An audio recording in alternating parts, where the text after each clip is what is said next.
যদি কোনো ব্যক্তির আকীদা পরিষ্কার না থাকে, তাহলে ওই ব্যক্তির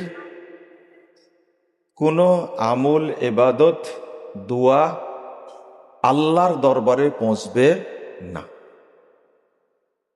এই জন্য রাসূলুল্লাহ সাল্লাল্লাহু আলাইহি ওয়াসাল্লাম দীর্ঘ 13টি বছর শুধু দাওয়াত দিয়েছেন কিসের? তাওহীদের। কিসের দাওয়াত দিয়েছেন? রাসূল সাল্লাল্লাহু আলাইহি ওয়াসাল্লাম শিক্ষক, আর ছাত্র কারা? কারা ছাত্র? সাহাবায়ে কেরাম। আর তাদের ব্রেন এত তীক্ষ্ণ ছিল, অথচ একটা সাবজেক্টের উপরে তাদের প্রশিক্ষণ দিয়েছেন কত বছর? 13 বছর। আমরা যদি হিসাব করি দেখবেন এই 13 বছরের আগে সালাতের বিধান নাজিল হয়নি। একবারে 13 নববী বর্ষে গিয়ে সালাতের বিধান নাজিল হয়েছে। এরপরে যাকাত, তাও হিজরতের পরে। কিন্তু শুধু সাহাবায়ে কেরামকে একটা বিষয়ে বারবার বুঝিয়েছেন, আকীদা, তাওহীদ। আর আমাদের কাছে সবচেয়ে গুরুত্বপূর্ণ কি বলেন তো? কি সবচেয়ে গুরুত্বপূর্ণ? সালাত, তাই না? সবচেয়ে গুরুত্বপূর্ণ কি? সালাত। অথচ সালাতের আগে শুদ্ধ করার দরকার কি? আকীদা।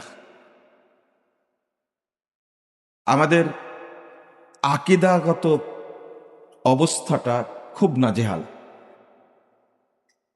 আচ্ছা, একটা হিসাব আমাকে দেন যে সাহাবীদের যদি প্রশিক্ষণ দেওয়া লাগে 13 বছর, তাহলে আমাদের কত বছর লাগতে পারে বলেন? এবার আপনারা একজন উত্তর দেন। সাহাবীদের যদি আকীদা তাওহীদের উপরে প্রশিক্ষণ দেওয়া লাগে কত বছর? 13 বছর। শিক্ষক সরাসরি কে? মুহাম্মদুর রাসূলুল্লাহ সাল্লাল্লাহু আলাইহি ওয়াসাল্লাম।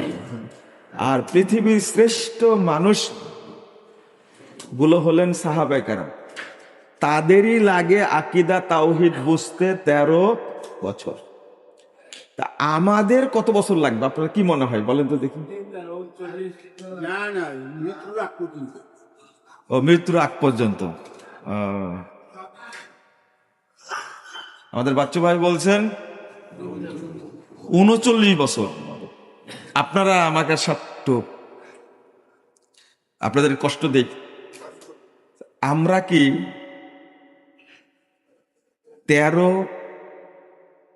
39 বছর বলছেন, রাসূল সাল্লাল্লাহু আলাইহি ওয়াসাল্লাম 13 বছর প্রশিক্ষণ দিয়েছেন, আমরা কি 13 মাস চেষ্টা করেছি তাওহীদ বোঝার? না। এবার বলেন 13 সপ্তাহ করেছি? 13 দিন? শেষ কথা, 13 ঘন্টা ব্যয় হয়েছে? ব্যয় হয়নি।